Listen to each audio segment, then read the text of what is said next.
This video will focus on the fourth part of the neurobiology section of Unit 3 of Higher Human Biology. So it will cover the cells of the nervous system and neurotransmitters and all the aspects of that. So this first video is one of 3 on this part because it's quite extensive, and it will cover the neuron structure. So basically just the basic parts of a neuron and how they're interconnected.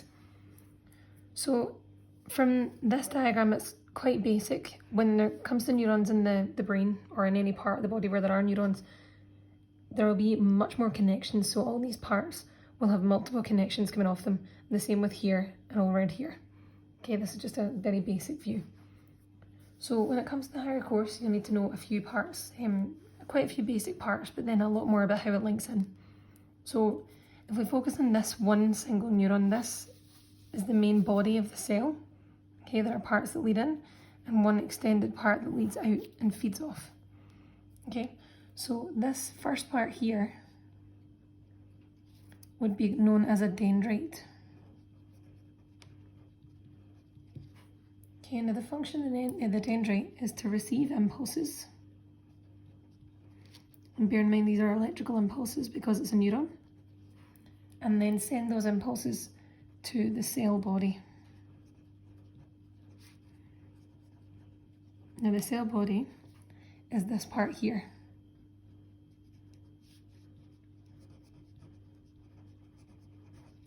Okay, notice how that cell body, because it's got it's a typical cell, would have a nucleus. Okay, and then the next part that you'll need to know is this part here. Right, this white part, which is known as the axon. Now the axon carries impulses, and again they're electrical impulses. And it carries them away from that cell body.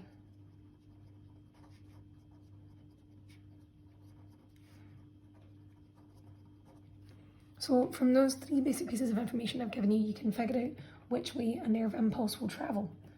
So if a dendrite receives nerve impulses, it will come from a dendrite and it sends it to the cell body, so it will go in the way. So if you're following nerve impulse, it will go from the dendrite into the cell body and then down this axon. Okay, and then it will pass to the next nerve or the next neuron.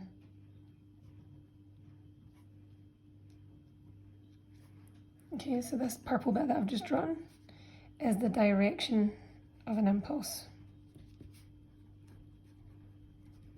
Now you remember that this is really important when it comes to different types of neural pathway. So if it's a converging and a diverging pathway, it's important to know which direction the impulse is going.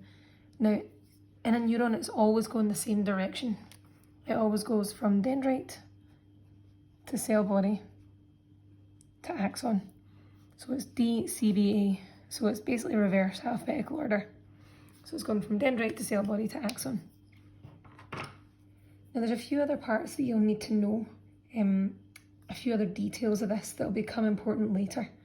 So you'll know from National 5 that the area where 2 or more neurons come together, but there's a gap between it, that would be a synapse. Okay, and right here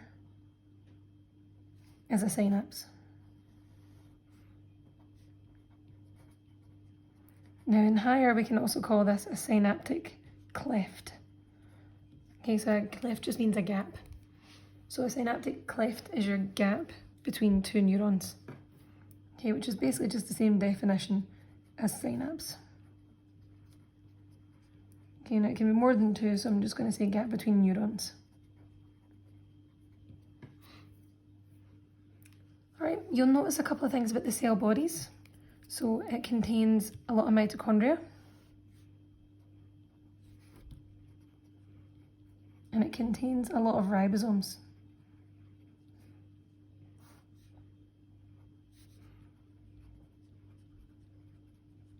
Now hopefully you'll be able to figure out, or potentially be able to figure out what these are for. Okay, so mitochondria, there's lots of them, and if you think about what you know from National 5, mitochondria is required for aerobic respiration because it produces a lot of energy, a lot of ATP. Right, so mitochondria produce lots of energy. and you've got to relate it to why it needs energy. So it's for the impulses. Electrical impulses are really energy, they draw a lot of energy, they need a lot of energy. So it produces a lot of energy for impulses. Okay, the vast majority of calories that you actually burn on a day-to-day basis are actually due to nerve impulses and the energy cost that they then have. Right, and the next part is ribosomes. Now ribosomes obviously are the site of protein synthesis, and you've got to think about what proteins are then synthesized within these neurons. So it's because they synthesize enzymes, and we'll come on to what those enzymes do in the next video, but those they synthesize enzymes that would remove what's called neurotransmitters. And that's the next part. So synthesis of enzymes and also of neurotransmitters. So neurotransmitters are chemicals that pass across that synapse or that synaptic cleft. So again, we'll come on to that in the next video. Right, the next part that I've not covered yet will be this part, this greyish part that I've got surrounding parts of the nerve or the neuron, okay? So this greyish part, notice the parts of the nerve it's on, or the part of the neuron it's on. It's not in the cell body and it's not in the dendrites, it's only surrounding the axon. And this stuff is called a myelin sheath. So there's a few parts you need to know about a myelin sheath. It surrounds an axon, and it also insulates axons. So insulate, if you think about insulation in your house, okay, it keeps the heat in. For insulation in a neuron, it keeps the electrical impulse in.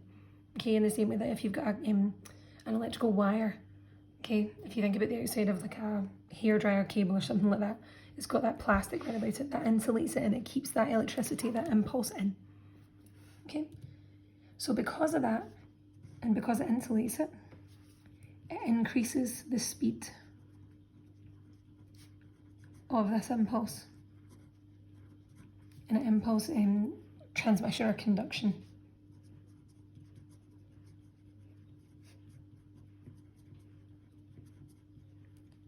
So the more myelin you have, the better you are at sending impulses and keep making them faster. Okay, now what you'll also need to know is the myelin sheath is produced by a particular type of cell. And it's produced by what's known as glial cells. Okay, and those also support and maintain the neuron.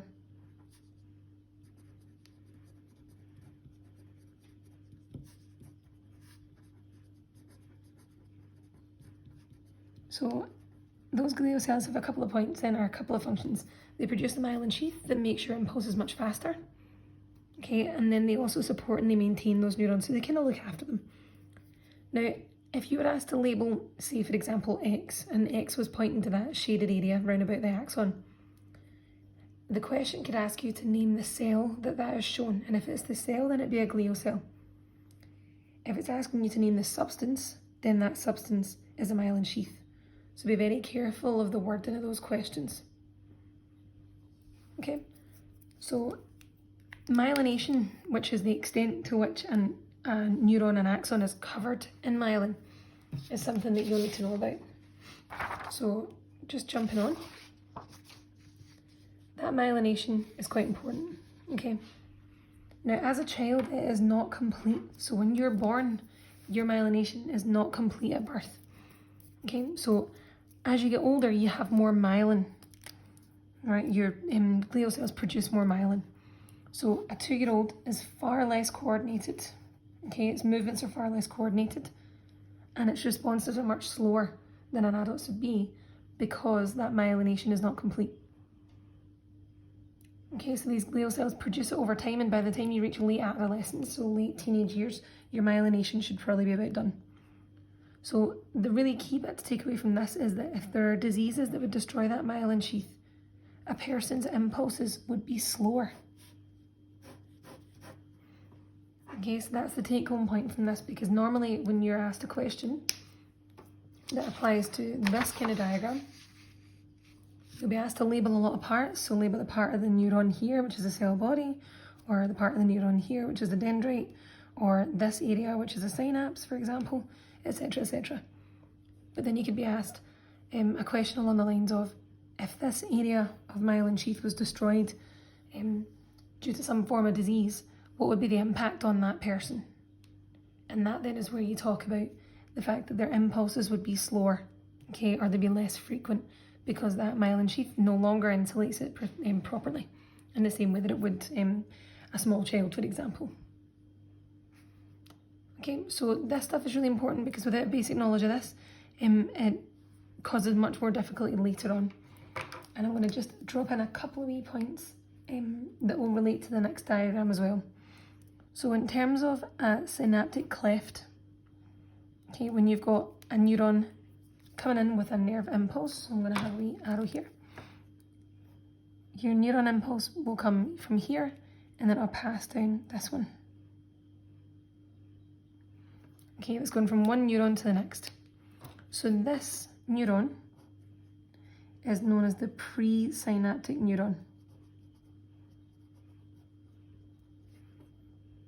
Okay, because it's before the synapse, before. This one here is known as the postsynaptic neuron. So a lot of the time we talk about synapses, we talk about pre and post. Okay, so be aware of that terminology as well as all these other structures. All right, and that finishes off the neuron structure video.